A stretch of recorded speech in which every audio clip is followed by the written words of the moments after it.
What's going on, everybody? Welcome to the Behind the Glass Sports Podcast. We thank you guys for tuning in. Happy Monday. Kind of a impromptu stream.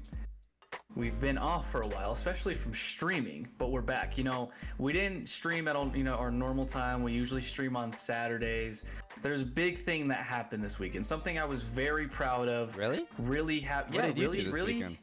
Well, I was really happy to be a part of it. You know, something you don't do every weekend. At least I don't do every weekend. I don't know about you. But this weekend, for the first time, I cleaned my bathroom in like forever. It needed to happen.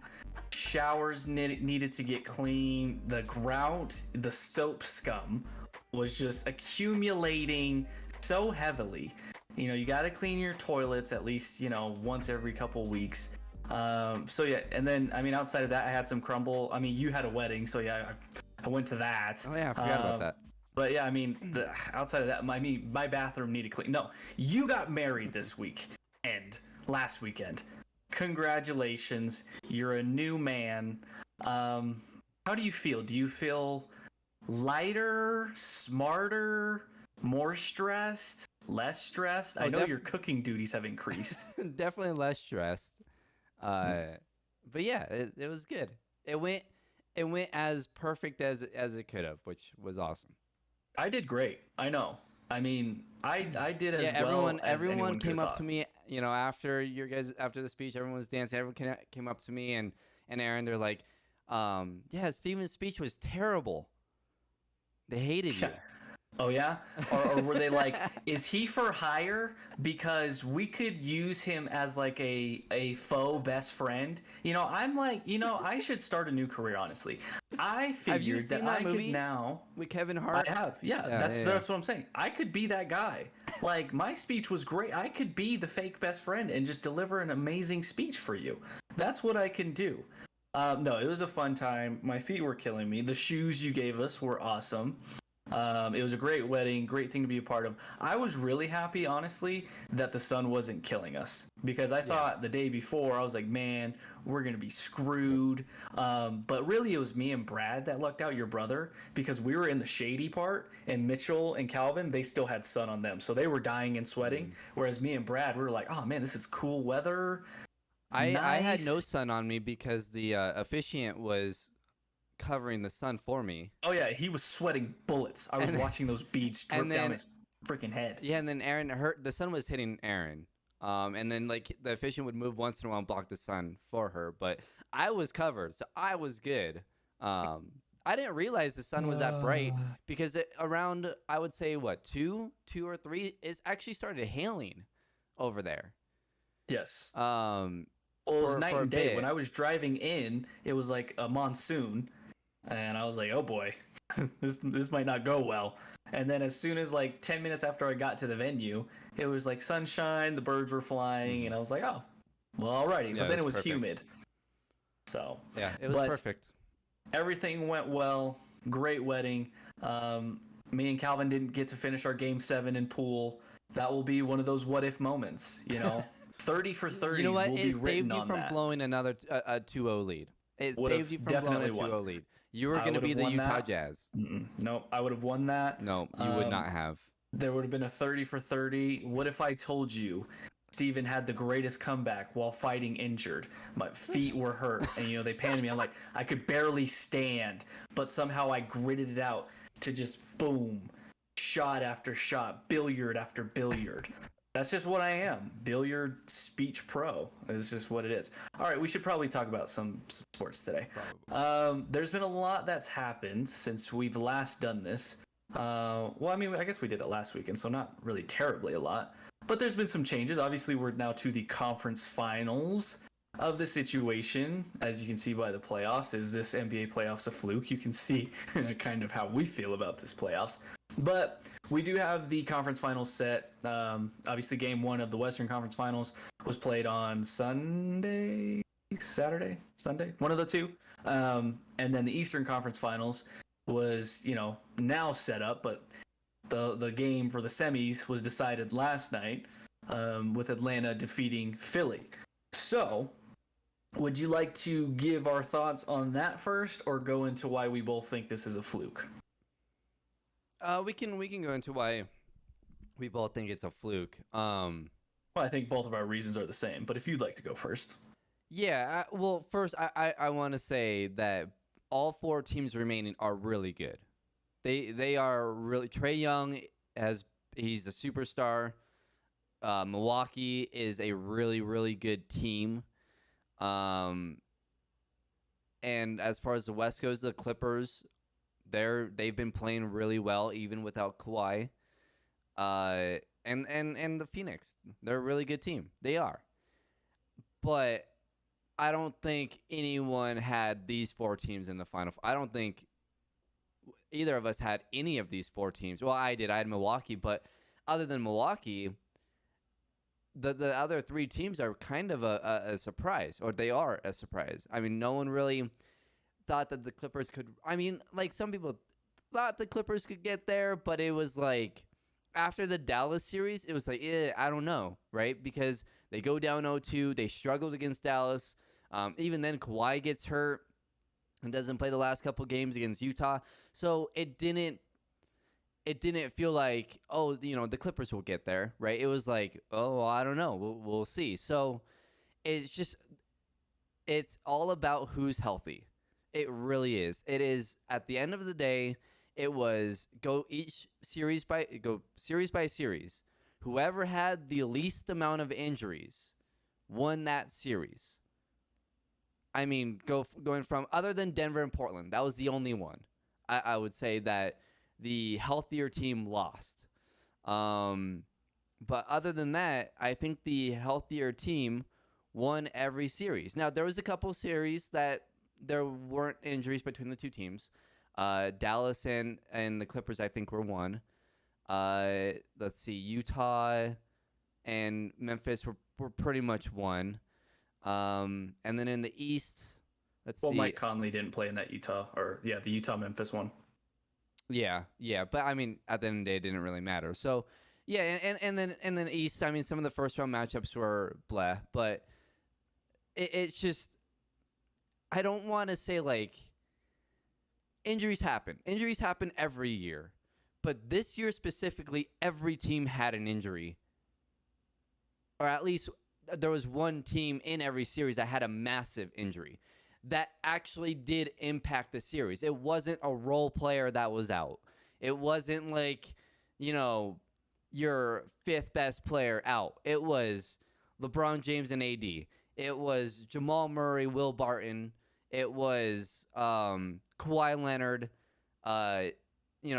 Chris Paul's James Harden, Kyrie. Chris Paul got hurt in the first couple games. In the first game, that looked like it was gonna turn everything around, right? But then AD got hurt. Kyrie, James Harden. It just the injuries killed teams completely. Whereas in previous seasons, it was like for example, 2 years ago when Portland played Denver in the second round, Portland didn't have Nurkic, right? But it wasn't like Nurkic was at the time their second best player, like so important. Because they got to conference finals without Nurkic. They still had guys step up. They had other guys behind him that stepped up. But like this year, it was just the second best player, if not the best player, was injured in at least every series. And how can you say that without those, or if those guys played, that we would have gotten the same result? Because we wouldn't have. If everyone was healthy, if the injuries were turned off, then I think it would have been. I still think it would have been the Clippers. They showed me something that the rest of the role players showed me something. So I think it still would have been the Clippers no matter what. I get Conley was out, but Kawhi was out the last two games. And I think that's a bigger deal than Conley being out. So I think it would have been the Clippers. I think it would have been either the Nuggets or the Lakers, but they would have played in the second round. And then in the East, honestly, I think Brooklyn would have won. I think Atlanta would have beat New York still. Philly, I think Atlanta would have still beat Philly, to be honest. So I think it would have been Brooklyn and Atlanta. So I think I would say there's one or two teams on each side that I guess would have been the same, because those two sides weren't impacted by injuries the same way. It was really the Brooklyn Nets and Lakers Nuggets. Those were the three teams that were just killed by injuries. And now going on to the conference finals, it will matter again because Kawhi is out. So that's their best player. It's not like their second best player. It is their best player. And look, Paul George has played really well. He's played great. He's been awesome. But there is no way they can beat the Phoenix Suns without Kawhi Leonard. That's not happening. If Kawhi was playing, look, they lost by 6 in game 1. If Kawhi played that game, the Clippers would have won. They'd be up 1-0 right now. Yeah. I think you can make a strong argument for that. Yeah. Look, I hate saying that there's going to be an asterisk on whoever wins the finals. But there has to be. Way more so than the bubble, because the bubble didn't have injuries. Yes, it was the same environment, but everyone was playing in that same environment. It was overall an even playing field because everyone was there. Now, if look, Chris Paul is out for the Suns, I get it. But that's not the same as Kawhi being out. That if Booker was out for Phoenix, that would have been the same. Because Booker's been the best player for their team. They haven't needed Chris Paul at all in the playoffs so far. They haven't. They got to where they are at without Chris Paul. Now, Chris Paul was great in the Denver series, but they would have beat Denver without Chris Paul too. Didn't matter. I agree. I agree. And everything you said, I just think if we're going to put an asterisk, and I'm one of those people who put an asterisk, and I said it going into the bubble playoffs, this to me feels like an asterisk season. Whoever wins, there will be an asterisk, because I don't think it's as hard as playing an 82-game schedule, going through the grind of that season, having to travel, be in full venues with the fans and all of that. It's not that. But at least everyone was on the playing field. Or on the same playing field. For the most part, an even playing field. And you can make the argument too, well, at that point, it's really all about just basketball, and the best team should just win, right? Because there's no fans influencing it really. There's nothing like that. It's just you're still playing basketball at the end of the day. This season, I don't know how we can look at the bubble and say, oh, well, that was a fluke, and there's an asterisk there because it was the bubble and all these factors. But then we look at a condensed season to where there was a shorter offseason, especially for the 4 teams that made the conference finals last year and the teams that were in the finals last year.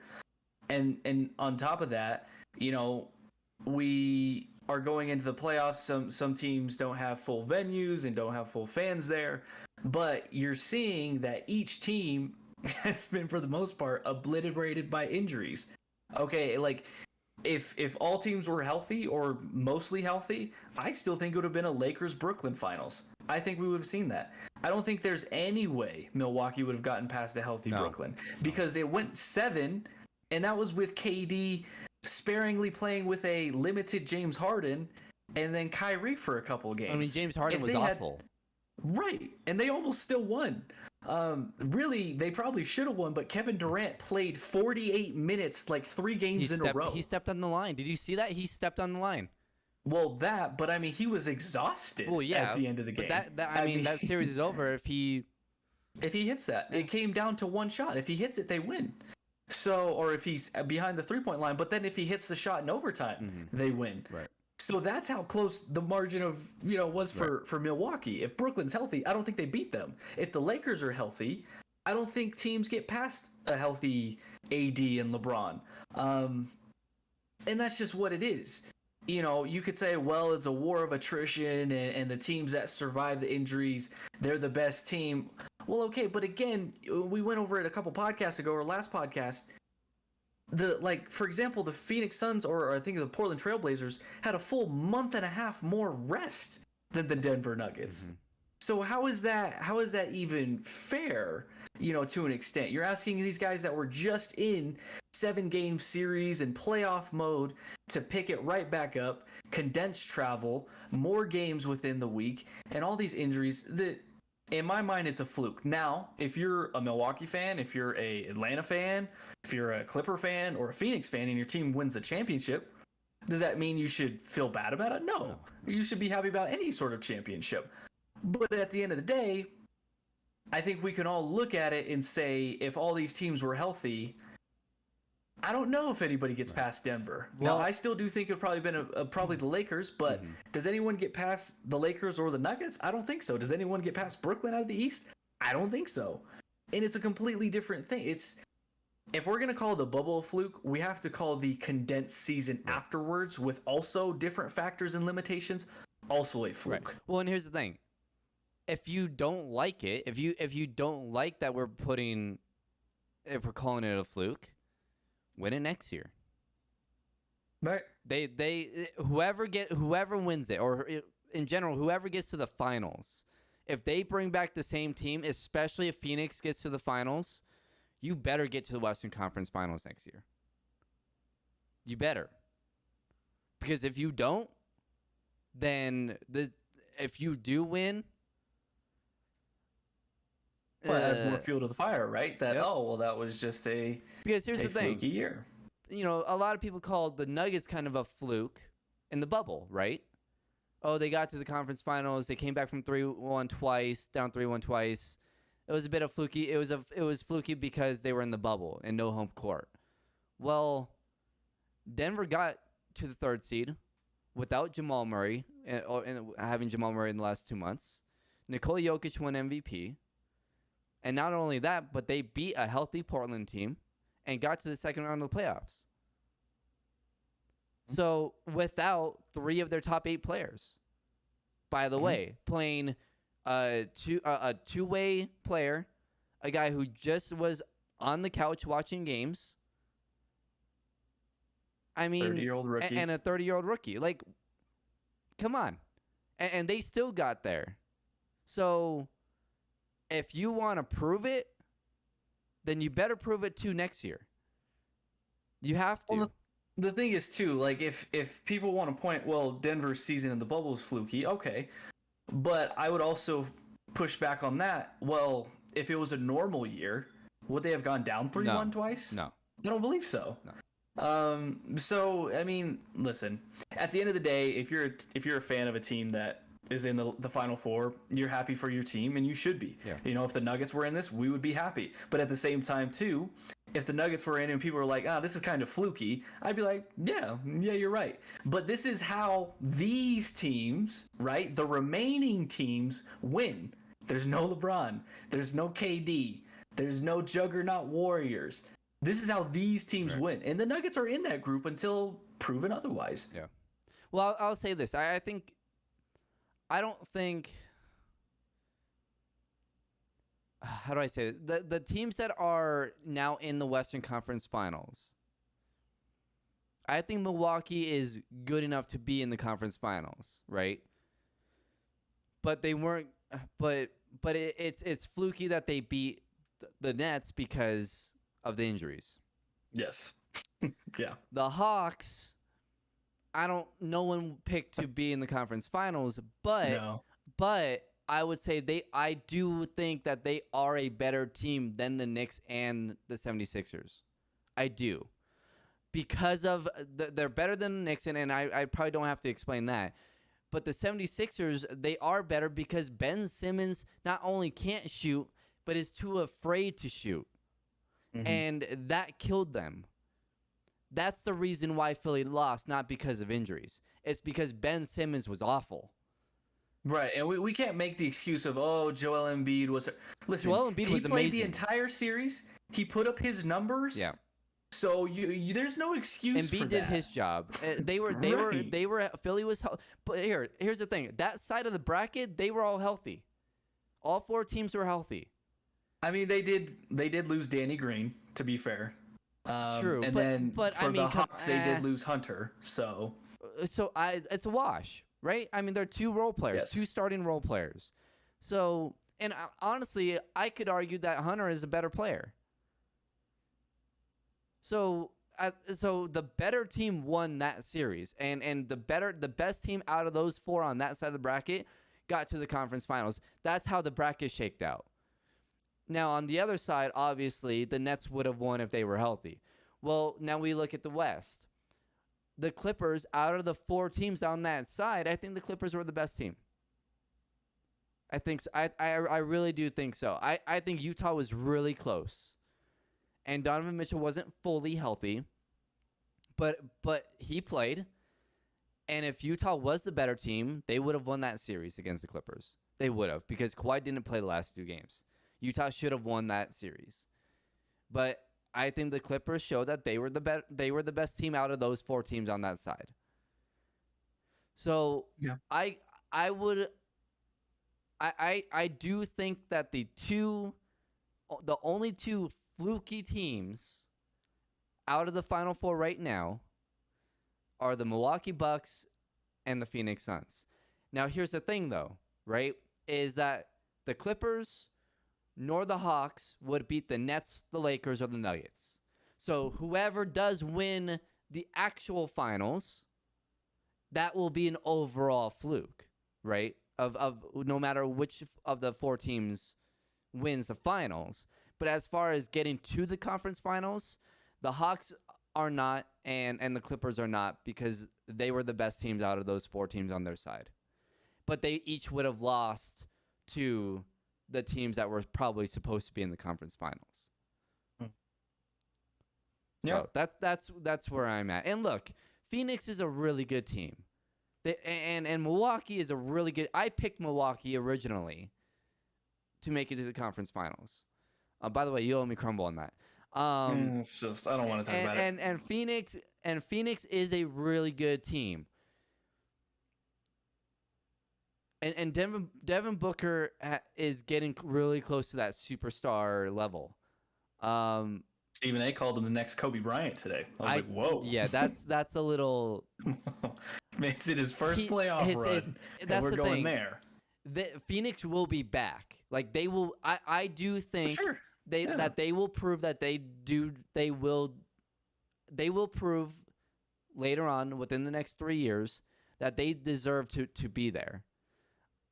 But I just think right now they were just too. There's no way their youth would have beat the Nuggets or the Lakers. And because that hasn't mattered when you play teams as JV squads, right? When your 2 best players are in their first playoff run, not only that, but they're 24 or 25 and 22. That's those guys that will never get to the finals in year 1 in the playoffs. Never. I don't care if you have Chris Paul on that team. You will not get to the finals because your 2 best players, and yes, your 2 best players are in their first playoff run. Chris Paul is their 3rd. DeAndre Ayton has been great. Now, again, injuries, but he is their 2nd best player. Devin Booker can get them really far, right? Because he is a hell of a talent. But they won't. DeAndre Ayton will take them over the top. And we talked about this before the playoffs started. That was their X factor. It's like when we talk about Jokic and Jamal, right? Jokic can get them to a certain point, but it's Jamal that's going to get them over the top. Same thing with Phoenix. Devin Booker will get them there because he is that damn good. But DeAndre Ayton will take them over the top. And the reason why we picked against Phoenix in the first round, and I picked them, I said that if they get to a game 7 if they screw around and allow Denver to take them to a game 7, that Denver would beat them is because I didn't trust them being in their first playoff run to win that type of game. It's been easy for them. So what happens when it does get hard? What happens when all of that pressure is put on Devin Booker and DeAndre Ayton? Because they've had no pressure. None. 0. There's been 0 pressure on those 2.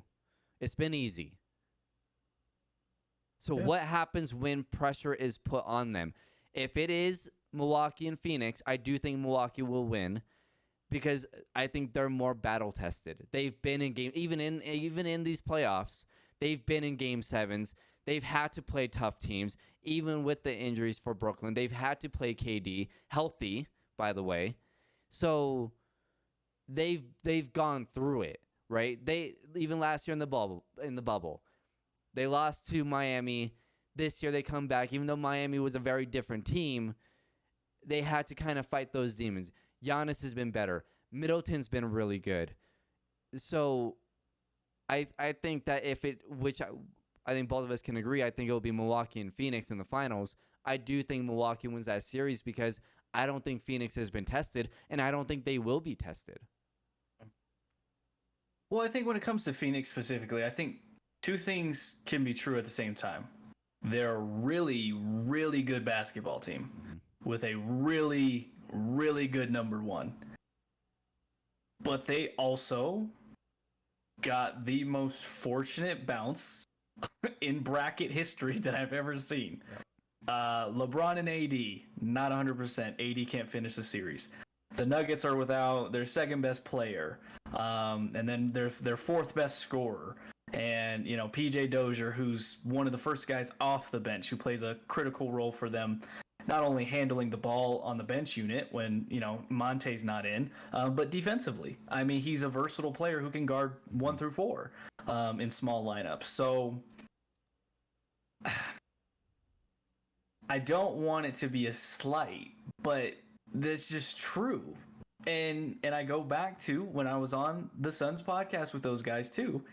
Nobody gave me any backtalk or pushback when I said if Denver was healthy, they would be coming out of the West or coming out of this series. Nobody disagreed with me there. You can go look at all the picks, I'm sure, when it was before LA Phoenix, before we knew the extent of LeBron and AD's injuries.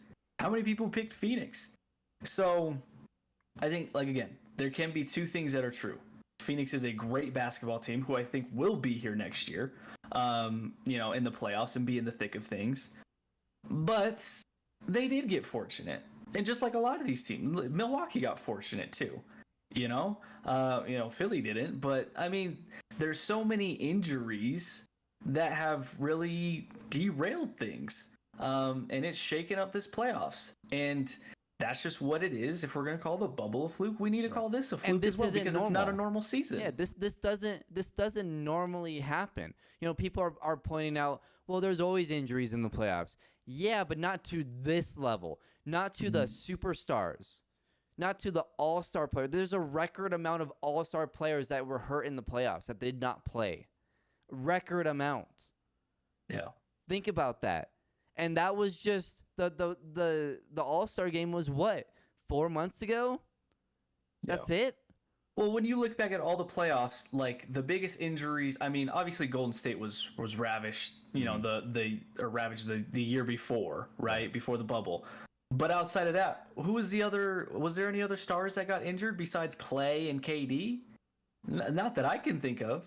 No. I know Kawhi got hurt when he was with San Antonio. Zaza Pachulia stepping underneath his ankle. Right. But outside of that, I mean, I can't think of a time to where it was the best player in the world, right. Another top 5 player, Kawhi Leonard, right. Jamal Murray, who's a top 20 player. And everyone say, well, Chris Paul, with Houston, blah, blah, and the Clippers even. But here's the thing with Chris Paul. He's always hurt. He always misses the conference finals for some reason. So why are we, come on. That's not a good example because he's always hurt. It doesn't matter. He can never get there healthy. Mm-hmm. It's just, well, and he's still played though, right? I mean, he hasn't missed. Outside of the COVID protocols, he hasn't missed a game due to the shoulder injury that he experienced. Right. So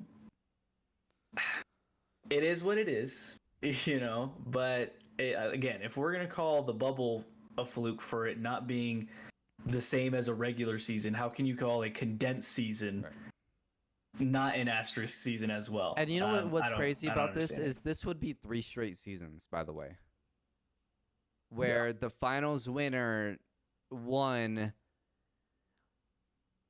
of fluky situation. Yeah, like weird situations. The Raptors beat the Warriors because the Warriors weren't healthy. Nobody doubts that if the Warriors were healthy, that might not even go 5. If they had Clay, they would have won. Yeah, I mean, it probably goes 6 or 7, but if all those guys are healthy, no way it goes 5. No. I mean, we Toronto could might call the get bubbles one, for but what yeah. it is, but I mean, even if the Lakers, didn't But at the end win of the the day, bubble, the the probably Lakers, still would have been there. yeah, the Lakers were the best team. Yeah, so they probably would have still been there. Now the rest came at a great time for those guys, Mhm. but I mean, they probably still would have been there. Right. And then you have this year to where we could have an Atlanta Phoenix finals. Like that's where we're at. We could have a Milwaukee. I'm sure the NBA execs are loving this. They're probably praying, please, Clippers, make it. Just represent one big market, please. But we could have midtown finals is what this is probably going to be. So, Which I think at the end of the day, it is good for the league. yes, But it's good But for not the like league that this, these teams right? are there, but not under these circumstances, and that's what's so frustrating. Because if everyone was healthy and these teams still got there, that's amazing for this league. But unfortunately, even us who we are fans of a small to mid-market team, we're also calling it fluky. So if we're calling it fluky, imagine what the national media is going to say, and the rest of the players around the league. It is, if we feel like it's fluky, most of the world is going to feel like it too. Yeah, no doubt. Especially if there's more, especially if there's more injuries. By the way. Yeah, I want to get to the Jazz and Philly, the two number 1 seeds, both knocked out. Brooklyn was the 1 seed, right? No. So, Philly was the it one Philly? seed, yeah. Okay, so yeah, both 1 seeds. Again, going back to what we talked about throughout the season, the 1 seed doesn't matter. It doesn't matter. Well, the no, last I'll say this though: if the Brooklyn Nets would have, if they didn't screw around at the end of the season and let the 1 seed go, they'd be in the conference finals right now and have a chance to get James Harden and Kyrie back healthy. They screwed around. They let Philly take it. They rested their guys. They didn't care. But in the East, the 1 through 4, or the 1-8 and the 4-5 was an easy path. But still, that was Philly should have still won and they lost. So again, right. While it's good to have the 1 seed, that doesn't tell you everything you need to know. I think they said it on Inside the NBA last night. The last time the two number 1 seeds both made it out of the brackets was, I think, like the 94 finals when Kenny won with Houston. I think it was something like that. Was it Houston like it's and Orlando? It's been a while, a long time. And you have Utah, who one of the best records. They're all so hot, and I get it. They didn't have Mike Conley and all that stuff too, which injuries, but still, I mean, they still should have beat the Clippers. But again, yes. they're not without Kawhi. Yes, absolutely. The problem is that when your second best player is so limited offensively, the other teams in the playoffs in a 7-game series can find ways to attack that. And it's the same thing with both of those teams, right? The second best player on each of those teams are very limited offensively. And that's the problem. The Utah Jazz will go nowhere if Gobert is their second best player. Philly will go nowhere if Ben Simmons is their second best player. They can each be the third best player on a championship team. Right? Because I don't know if Ben Simmons can. Well, look, I think Ben Simmons can be like that Jason Kidd type of role, right? Where on the Dallas team that won the championship, he was probably their third or fourth best player. He needs to be in that type of role where there's other scorers around him. But Philly doesn't have, you can't count on Tobias Harris to be there every night as their second best offensive player. You can't. And they haven't been able to the last 3 years. That's been proven. Seth is a great shooter, but he's not Steph, right? He can't do those things. He's undersized, so he's limited offensively. You don't have someone that's going to consistently be there every night and impact the game in some ways. Look, as much as we give crap to, as much as I give crap to Paul George and as much as you give crap to Chris Middleton, right? They're the second best players on their team. But they show up almost every night. Once in a while, they'll put up a 6 of 29 or something, right? Every once in a while. Yeah. But for the most part, even when they're putting up 6 of 29, they're still putting up 20 points and 7 rebounds, 5 assists. They are still there. And by the way, they play great defensively. But they find ways to score. They find ways to get to the free throw line, right? Because how do you get 28 points on only making 9 shots? Well, you're making free throws. You're getting to the free throw line. You're not afraid to get to the free throw line. Gobert can't make free throws. Ben Simmons can't make free throws. Too afraid to go for a wide open dunk because he's afraid of getting fouled. Yeah. You cannot have someone like that being your second best player. You can't.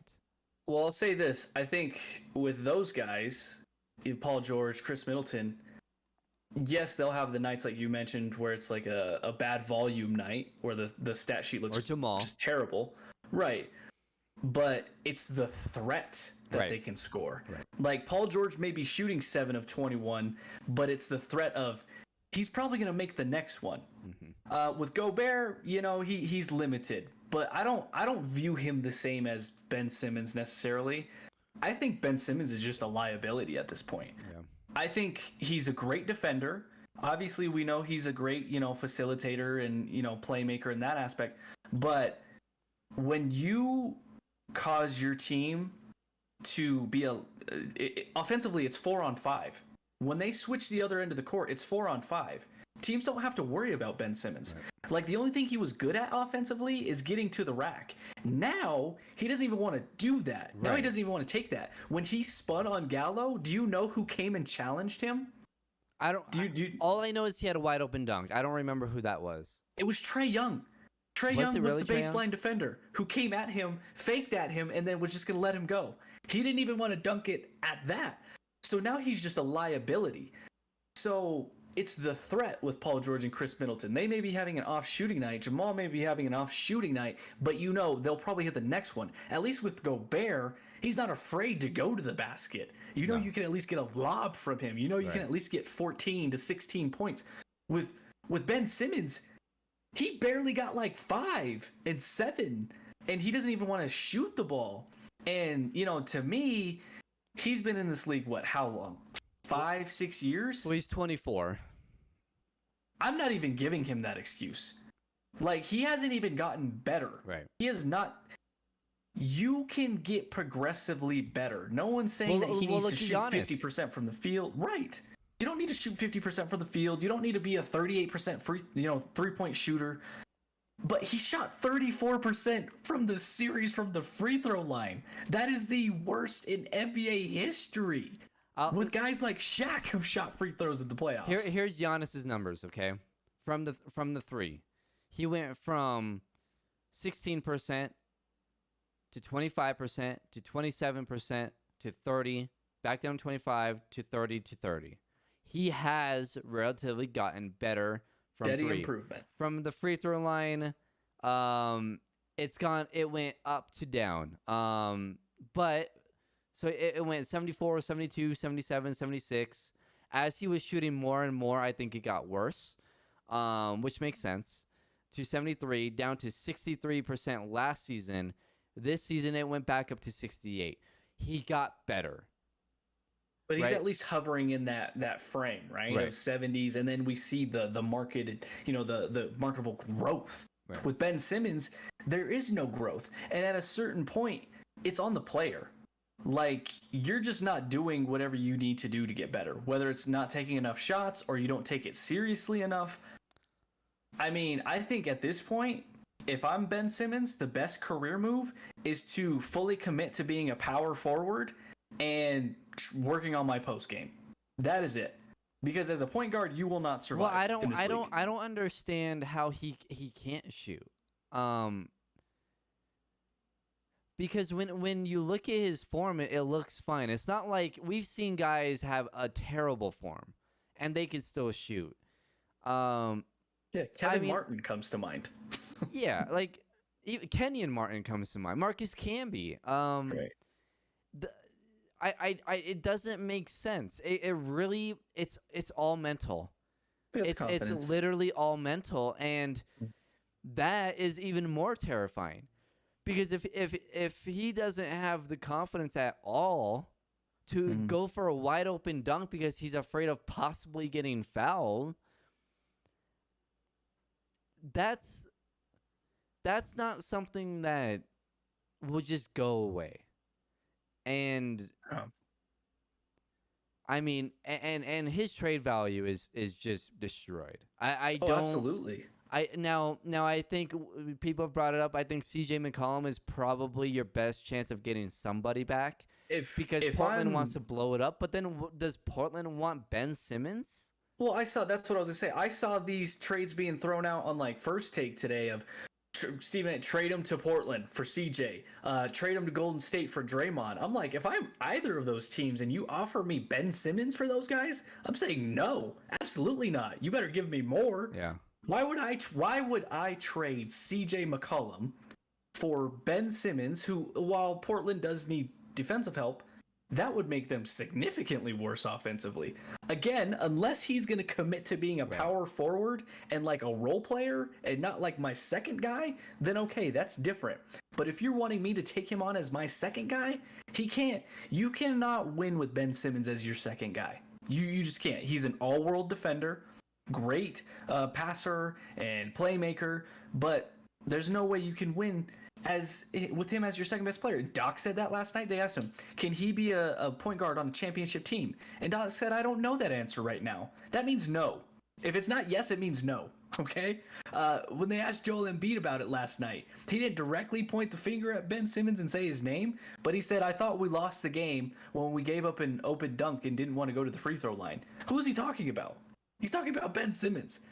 So I mean, part of me feels bad for him, but at the same time, too, part of me feels like, and I forgot who said, I want to say it was Skip Bayless who said this, but I don't know. It was one of the national guys that they had on, on record or on source that Ben Simmons he's not a guy who really takes it super seriously to where he wants to grow and be better every year. And if that's true, that's showing each year in the playoffs when he's a continual liability. And if you're a Philly fan today, I mean, how do you feel? Like, the trust the process theoretically worked, but your best player misses 20 games a year at least. Your second best player can't even score 10 points consistently. He can't even score 5 points consistently. At that point, I'm just like, man, how do we maximize Joel Embiid's window? Because he maybe has 2 to 3 years at this level, maybe, given his injury history. I just don't. And Doc Rivers said today or yesterday that, we know what we need to do with Ben and how to approach this to get him better. But it's like, dude, I feel like I've heard this year after year and he hasn't gotten better. Like, I think the best thing for them to do is go to him and say, you can't be our second best player, accept a role next to Joel Embiid as the power forward. Okay, just be that front line player. You got to find someone in free agency because I don't. Mike Conley's a free agent. Yeah, but I wouldn't take Mike Conley as my second best player. I wouldn't.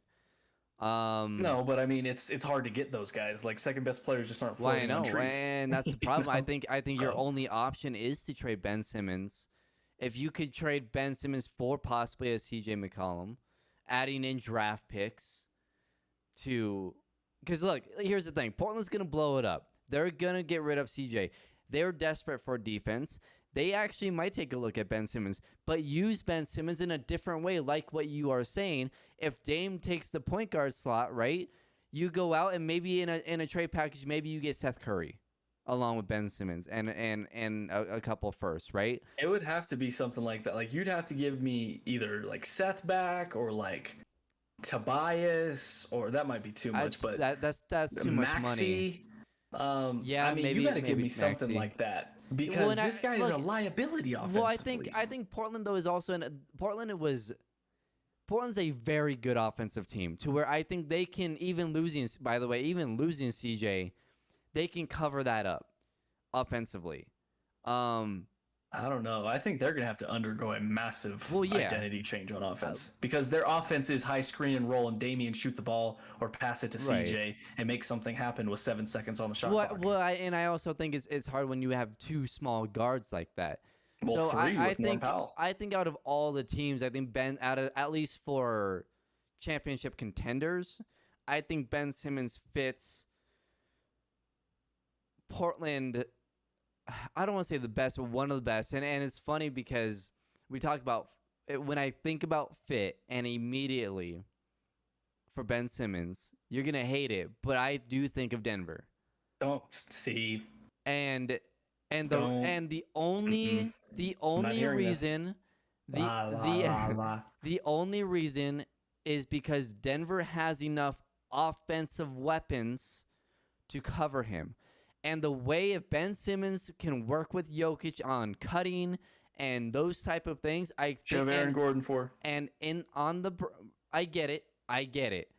But if you were to tell me, okay, we got Ben Simmons. Who are you trading for him? Well, that's the thing, right? Is if Ben Simmons' trade value goes so far down to where they will take peanuts for him, he fits. Because you can't get rid of any of your scorers. That's the problem, right? Look, Denver needs defense. They need more defensive help. They need more wing defensive help, right? Even having Aaron Gordon. So I think that if you could just plug and play Ben Simmons on the Nuggets, that would work. The problem is you would have to trade for Ben Simmons. And that's where it gets messy because then you have to. They would want someone who can score because they're getting rid of Ben Simmons because he can't. So you need to give them someone who can score, and that's the problem. They can't do that. Now, if there was in some way a three-way trade to where Denver can kind of sneakily get around some to where they don't have to get rid of a lot of their offensive weapons, then you can kind of slide in there and grab Ben Simmons, right? Because he would fit with the team that they have now. But like I said, the problem is they don't have anyone to get rid of because they need all those guys to cover Ben Simmons' weaknesses. So that's where hate it. So any team who trades for Ben Simmons, you have to be a high powered offense. If we could find the top 3 offensive teams in the league or top 5, those are the teams that should look at Ben Simmons, who are also in the bottom half defensively. Like Brooklyn. If you could plug in Ben Simmons with those 3 guys, that would be perfect. I would also has no assets though. Exactly. Portland would also fit. I do think that Denver fits. But again, these are all teams that wouldn't be able to give up anything that they have because they need what they have to cover for Ben Simmons. Okay, say theoretically you got Ben Simmons here. Are you starting him? I would put Ben at the 1 with Jamal. Then I would put MPJ, Aaron Gordon, Nikola Jokic. And I would have Will come off the bench. I'm not even willing to trade Will Barton for Ben Simmons. That's how low Ben Simmons' trade value is for me. But when you talk about a guy who can switch 1 through 5 to defend, literally 1 through 5. That's another massive lineup, by the way. Yeah, that's what I'm saying. But he can guard 1 through 5, right? He can stick to the quicker guards. He's a all NBA. He was up for Defensive Player of the Year. That's how good of a defender he is. But here's the other thing. It allows Jamal to get off ball a lot more. And Ben Simmons working with Nikola Jokic, I think works. That pick and roll, I think could work. Him cutting, him taking the dunker spot, right? You can put Gordon and MPJ in the corners. You have Jamal and Jokic run the pick and roll. Ben Simmons in the dunker spot. He can come up, set another screen, roll. And the way Jokic runs that offense, he fits. And then on the break, he's perfect. And the way the Nuggets run, it works. So that's what I'm saying. It works, but you can't give up anything Because, like I said, you need Aaron Gordon in the corner. You need MPJ in that corner. You need Jamal and Jokic to be running the pick and roll there. Because you need Ben Simmons at that dunker role, right? So that's the problem. Now, could you give up maybe Will? I still would be uncomfortable giving up Will unless you go out and sign a free agent that kind of does what Will does, right? That's the only workaround I guess you can do. But then does Philly want Will Barton? You know who's an interesting option that's going to be a free agent? Is Spencer Dinwiddie. He's going to opt out. Yeah. He's coming off the ACL. But when I saw that he plans on opting out, I was like, ooh. Come back to Denver. Or I Colorado. Come back to Colorado. I like that. Yeah. Well, and he would be great next to Jamal. Yeah. But again, he's more of a combo guard, not necessarily a point guard. Sure, but again, it's another ball handler that can push Jamal off ball a little bit more. So, look, I do think the idea of having Ben Simmons in Denver makes sense without trading anyone. I just don't like it. But that's the example of where Ben Simmons would work, because think about it. If Ben Simmons is in that starting lineup, think about that starting lineup. Ben Simmons is your 4th or 5th best player. That works. That works really well. But then you have two guys in him and Aaron Gordon who just cannot hit a shot for their life. Well, but you can. Aaron Gordon can hit shots. Okay, well then you trade Aaron Gordon for Ben Simmons. No, God no, well, not at all. But that's what I'm. So that's what I'm saying is, you do need Aaron Gordon on that lineup. I would like it, like you said, if you can add Ben Simmons without giving up anything, then sure. That's what I'm saying. But if you have to give up something, I don't want to give up anyone for Ben Simmons. But here's the thing. It'll be interesting to see what the trade value is when we get to that point. Because Daryl Morey's going to want, a sizable package. Exactly. Because he's going to market him as an all-star, well, exactly, which he is. No one's going to give him that. No. But, I mean, he is an all-star. But then again, it's kind of like one of those things where it's like, yeah, he's an all-star, but... Right. I don't know. It'll be interesting to see what team is willing to take that shot and where that team is. Now, if it's a bottom feeder team, like Charlotte, because Charlotte seems to be that team that's like, hey, give me all the trash that you guys don't like. Goodness, just flaming the Hornets for no reason. I mean, they're just that team. What did Charlotte do to you? Gordon Hayward. I mean, or OKC is another team where they're just like, give us anyone, please. If we're gonna go off ball with Jamal, I prefer the Lonzo route. If he's gonna be a free agent, that's the route I prefer. The Spencer Dinwiddie thing, him opting out changes things, because I would take that number one over Lonzo. I just don't know if his injury is gonna completely knock down his market value. Would you take Lonzo or Dinwiddie? Oh, Dinwiddie. Because I think they're right around the same price, though. That's the thing. I think they will be right around the same price.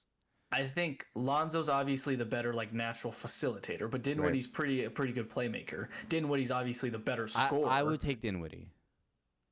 I would too, but again, I'm just worried about what his price will be, because Conley, I don't know if you saw this the other day, Conley was talking about they want to get something done with MPJ sooner rather than later.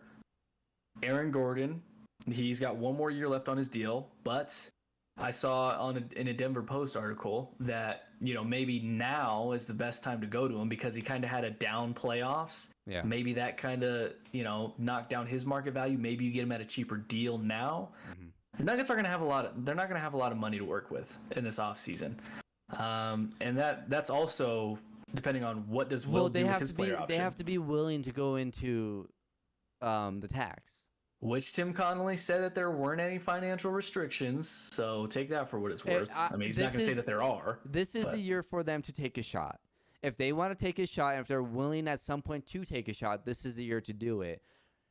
Even with Jamal's injury, because you're going to have whoever you take that shot on for at least 2 years. So you're going to have this year and the next year in the tax, right? Use these next 2 years, and if it doesn't work and they're not willing to stay in the tax, then you can get out if it doesn't work. But I mean, I think if they go out and get someone like that, it will work. Yeah. And they need more shooting too. Even though they were one of the best 3-point shooting teams this year by percentage, I think, which was kind of shocking to me because they mentioned it in one of the earlier playoff rounds. I was like, we really shot that well from 3 because it never felt like we shot that well. But they need more shooters. I mean, this has been an issue for decades. Well, I think it's the depth with shooting because MPJ's shooting was ridiculous. Jokic was great. Where Jamal are you was with good. MPJ? I know you have to go here soon, but where are you with MPJ? Like, what is your? How are you feeling with MPJ right now? Because the taste in my mouth is still really sour. I'm actually still kind of angry at MPJ, to be honest with you. Well, look, like I said in the regular season, when those 2 months were going down, right? I told you that they need to put a lot of focus into building that offense around MPJ. They did not, and you saw what happened in the playoffs. I disagree. I thought they ran a lot of sets for him. It's just I think they ran more sets for him, but they didn't put the ball in his hands, and the reason why is because he can't handle the ball. So if this is yes, like you said, this is the best time to give him a deal, and I think you should. But if he does not come back next season better in playmaking and handling the ball, and if he doesn't show up in the playoffs again, and it's the same guy and we're having the same issues a year from now, that's the time to do it. He's under contract. A team will take him, and they will give you a decent amount for him because he's young, right. And he would be under contract. He'd have another 3 years. So if star level talent, right? So if you have look, there's going to be another disgruntled superstar. Let's say hypothetically, things don't go well in Portland with this rebuild for them, and Dame wants out officially. Then that's an opportunity to give Portland a 23-year-old kid with a ton of upside for Dame. What are you doing, Jamal? You run the 2 guard. Look, Jamal is big enough to play the 2. He's 6'4", 6'5". He can play the 2. I've been saying this for 3 damn years. He should be at the 2. So you're telling me Portland is going to take MPJ and assets for Damian without Jamal? You're going to have to give up a lot of your younger guys, right? A lot of your depth. And you're going to have to give up a lot of draft picks, right? It's going to be something similar to what Houston gave up. Brooklyn gave up, right? Because Brooklyn, look, here's the thing. Brooklyn didn't give up Joe Harris. They didn't give up Spencer Dinwiddie. Well, they didn't really have, you know what I mean? So they gave up Karras, though. Yeah, which MPJ is, I would rather have MPJ than Karis LeVert. Oh, sure. So I think, I do think that, like, you can't just say 1 for 1, obviously. You'd have to throw in probably 4 first-rounders and a couple other role players that you have. And a couple, you might have to give up Zeke, maybe Bol you throw in, whatever. You're going to have to throw in guys. But look, every year there's a disgruntled superstar. And if MPJ isn't showing the improvement fast enough, Giannis, if he's not showing the improvement fast enough, you have an opportunity. Now, could he go off and be James Harden like what happened to OKC? Yes. But at least you're getting a Dame, you're getting a Giannis, you're getting a Luka, you're getting that type of player for a 23-year-old kid who is mini KD. Right? So, but I'm not doing it right now. And by the way, there's no one out there right now, right? Bradley Beal, another guy. But next year, I think a year from now, or even by the All-Star break, by the way, I think there could be 1 or 2 players that will want out. 1 or 2 superstars that will want out. And Denver's in prime position. They have the assets. They haven't given up too much because they've built this team. They haven't done anything crazy. The Aaron Gordon trade was cheap. They haven't mortgaged their future draft picks. They haven't done anything like that yet. So out of all the teams in the league, they're in prime position to do something because they have Jokic and Jamal. And Porter is at that perfect age. So I would give him another year. If he doesn't show up in the playoffs again, I would start looking, especially if a Damian Lillard, a Luka Doncic, a Giannis, all of a sudden comes available. I just don't know if he's enough to get any of those guys, but I think he will, because look, Jamal will be out for most of the year. If Porter comes out, look, the Michael Porter Jr. right now could walk out and average 27 a game next season without getting better. If he does that and just doesn't really show up in the playoffs, there's going to be a team with a disgruntled superstar that can say, well, he's 23 years old, he will get there. And that's the best that they would be able to get. Because there's 4. I mean, I don't think there's another team out there that could give up someone like a Michael Porter Jr. that, by the way, Dame or one of those other superstars would want to go to, because obviously they want out because they want to win a championship. Well, if they have the opportunity to join a Jamal Murray and Nikola Jokic, then they're going to want to Denver's going to be on that list. And if Denver's on that list, out of all the teams that are in position to win a championship that's going to be on that list, Denver has the most to offer with MPJ. Dame and Jokic closing 2-man game. Me likey.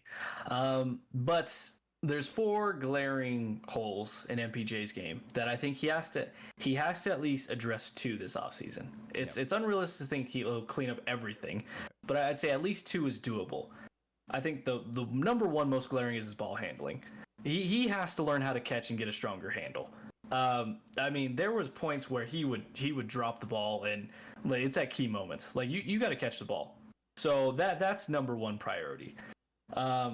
From there, it's defense, it's offensive, variety in his game, because outside of dunking it and shooting a contested 3, there's nothing there.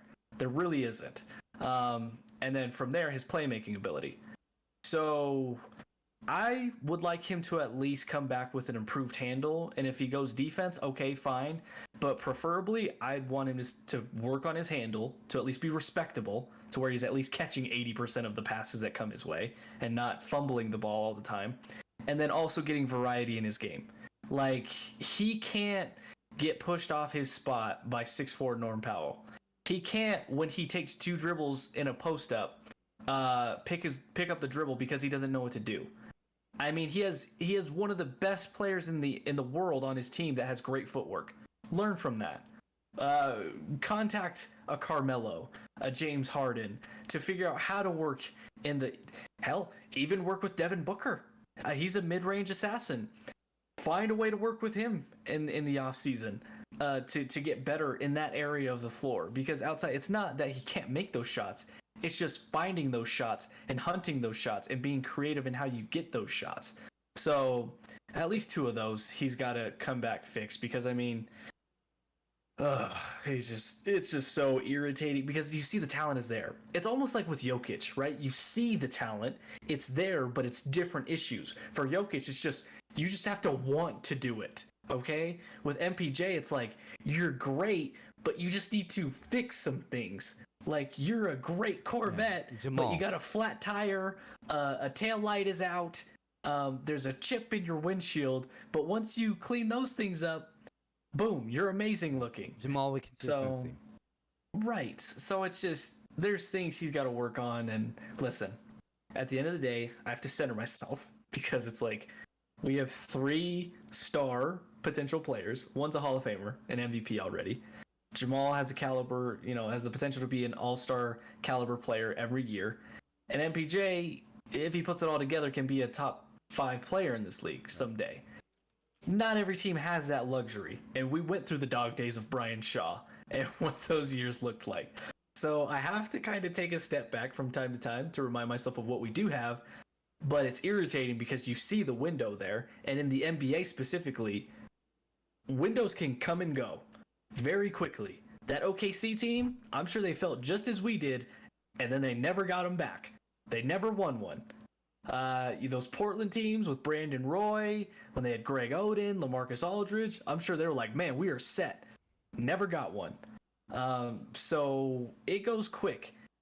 And I just hope MPJ takes it serious, and I think he will. And I think he'll come back improved and better.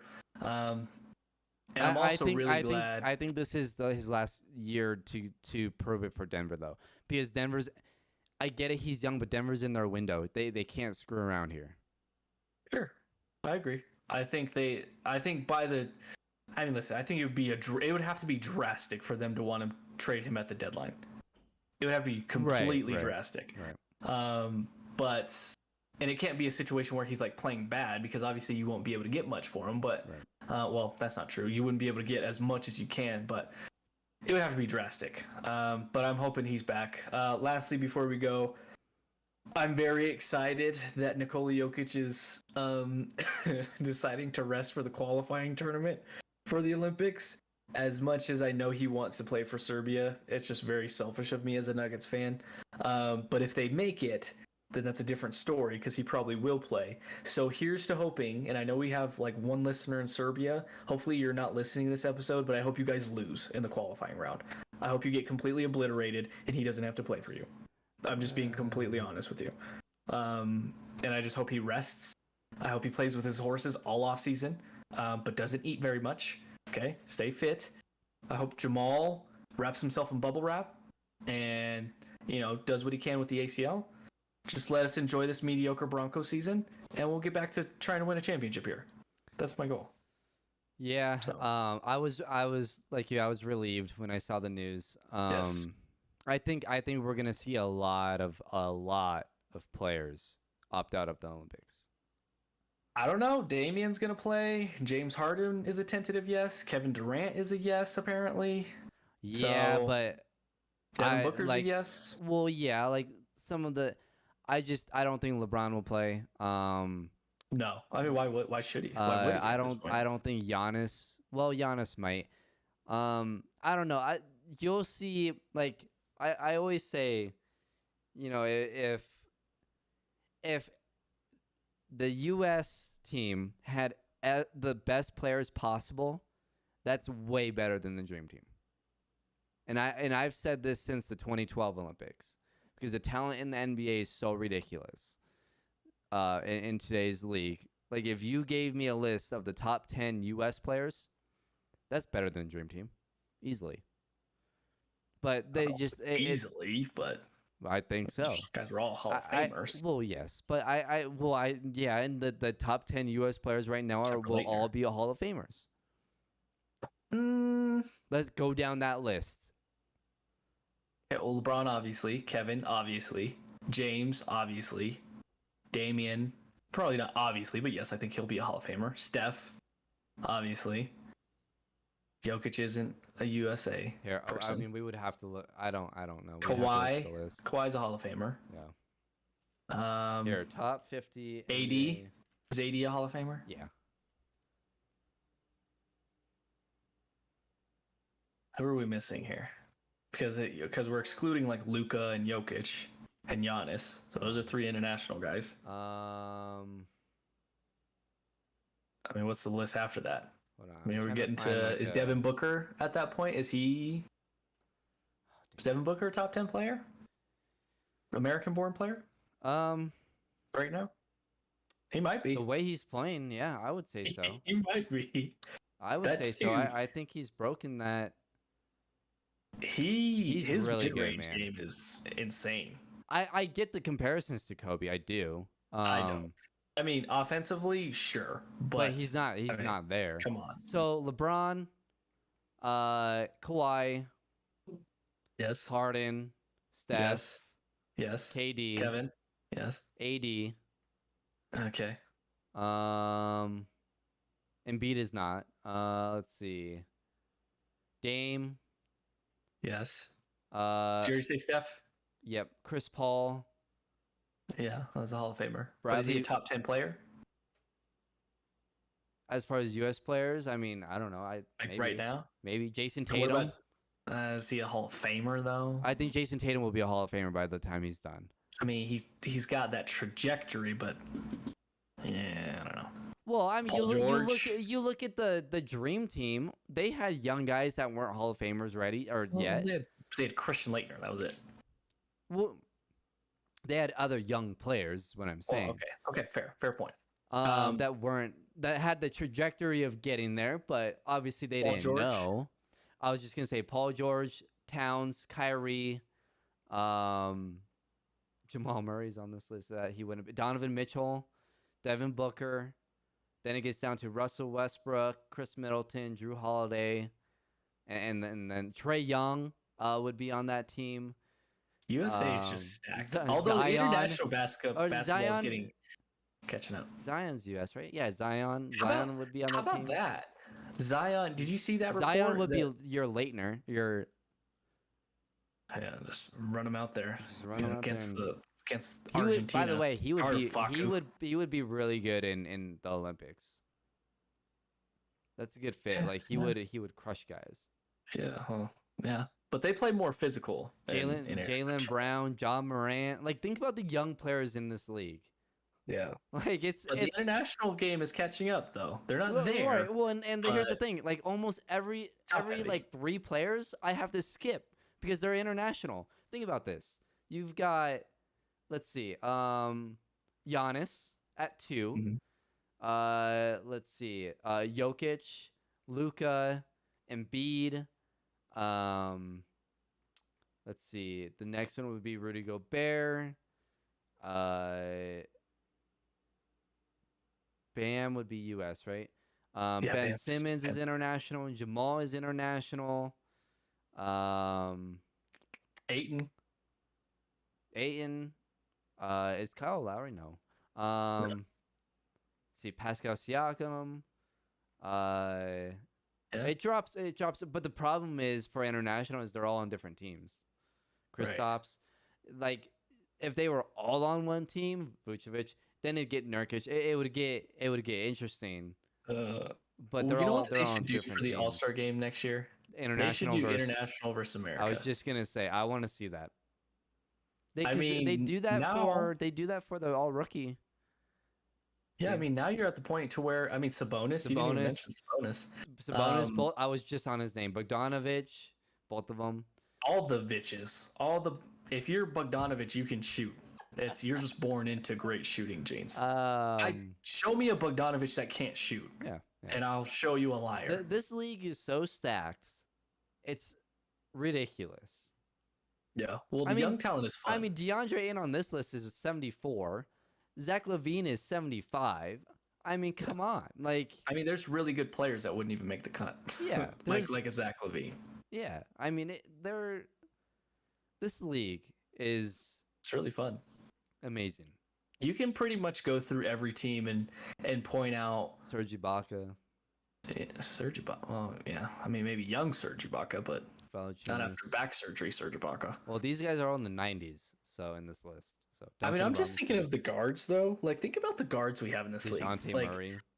Devin Booker, Jamal Murray, Donovan Mitchell. Those 3 are just. Obviously Trey Young and but like the young guards, but like those are the 3 that at the top of my list, like Jamal, Donovan, and Devin. Like you watch those guys and you're just like, dude. Well, you could even throw Jamal in there too. Well, that's what I'm saying. Those 3, Jamal, Donovan, and Devin. That's why when I put out that poll, I still don't know who I would choose because I think there's just recency bias because Jamal didn't play and like, yes, it was the bubble, but you still got to make those shots against those teams. Even a Jason Tatum is ridiculous. Jaylen Brown is ridiculous. Yeah. This league is stupid fun with talent. You can go through every team and pretty much every team. I guess San Antonio, do they have? I guess Murray is, DeJounte Murray. But obviously New Orleans has. Oh, that's what I was going to ask. Zion, the family members saying that they want out. Really? That you didn't see that report? No, I didn't see that. Reports that some of Zion's family members want him out of New Orleans. It's not surprising. I don't think he'll finish his career there, but they fired Stan Van Gundy after 1 season, and they're gonna totally screw that up. Oh sure, yeah. They will screw that up, but and then we get the dream pairing of Jokic and Zion. Jamal. Bowling ball and with Luka. Yeah, with Luka, Giannis, and Jokic. Can't wait. Guy can dream. All right. I like how every time you put a time frame on our podcast, we always completely go over. and now my wife is gonna yell at me, so thanks for that. Yep. It's not me. You kept talking. You talked for most of this podcast, so blame yourself. So you kept asking me questions. Well, this is what happens when we get talking about basketball. Just 1 hour bleeds into almost 2. Well, if I don't answer, the rest of my life, just know I'm dead. That made no sense. I don't know what I just said, but yeah, you know what I mean. Yeah. All right. That's gonna do it for us today. We appreciate you guys tuning in, listening, and all that jazz. For Brandon Stoll on the other side, I'm Stephen Priest Jr. This has been the Behind the Glass Sports Podcast. Oh God.